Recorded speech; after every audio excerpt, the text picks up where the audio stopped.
En la práctica de relaciones BIR se realizan 3 experimentos. El primero de ellos investiga cómo varía la resistencia de acuerdo a las dimensiones del material por el que atraviesa la corriente.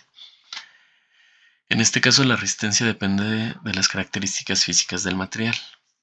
La ecuación teórica que rige el fenómeno nos dice que la resistencia es igual a la resistividad por la longitud por 1 entre el área. De tal manera que en este experimento se mide el área y la resistencia.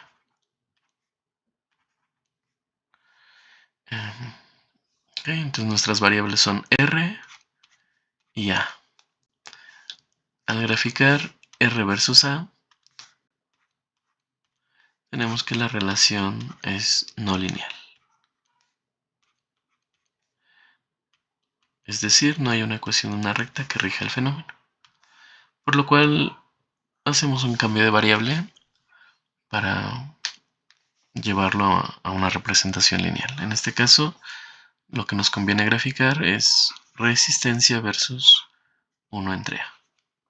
Entonces, si observamos la ecuación de esta manera, o al graficar de esta manera, tenemos que R es la variable dependiente y podemos graficar L entre A incluso.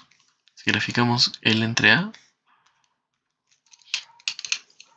entonces vamos a tener que esta va a fungir como nuestra variable independiente. Esto nos tendrá la apariencia de una recta, de tal manera que el modelo matemático asociado al experimento será de la forma R igual a una cierta pendiente por L entre A más B. Este modelo matemático, una vez que conocemos el valor de M, el valor de B, colocamos unidades, se transforma en nuestra ley física experimental y podemos comparar con la ecuación teórica. La ecuación teórica nos dice que R es igual a la resistividad por L entre A. De tal manera que al comparar, tenemos que la pendiente representa la resistividad experimental del material y B es parte del error experimental. ¿Vale? Entonces, de esta manera podemos determinar empíricamente el valor de la resistividad y el material que usamos es nicromel, de tal manera que podemos determinar el valor teórico de la resistividad del nicromel y por tanto encontrar el valor o el error porcentual para ello.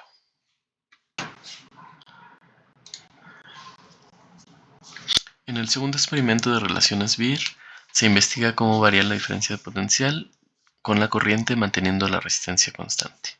En este caso las variables son voltaje y corriente, de tal manera que al graficar voltaje versus corriente, tenemos que la relación entre ellas va a ser de carácter lineal, es decir, hay una ecuación de una recta que rige el fenómeno y al ser las variables B y I, la ecuación de la recta asociada o el modelo matemático asociado será de la forma B igual a una cierta pendiente por I más B. En este caso, la ecuación teórica no es más que B es igual a RI, de tal manera que al comparar tenemos que la pendiente representa la resistencia experimental y la ordenada de origen simplemente es parte del error experimental.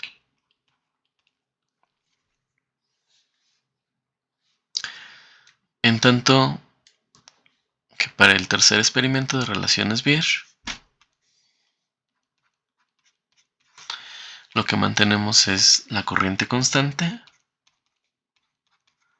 y nuestras variables serán el voltaje y la resistencia.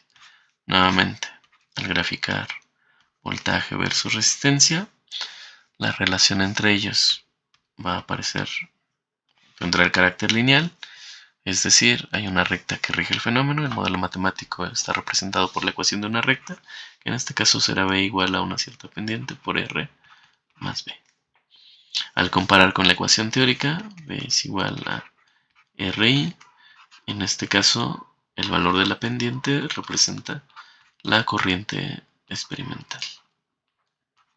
Nuevamente, B al no tener una contraparte significa o es parte del desarrollo experimental. En ambos experimentos, si conocemos el valor teórico de la resistencia y de la corriente, podemos calcular el error porcentual que corresponde a estos valores.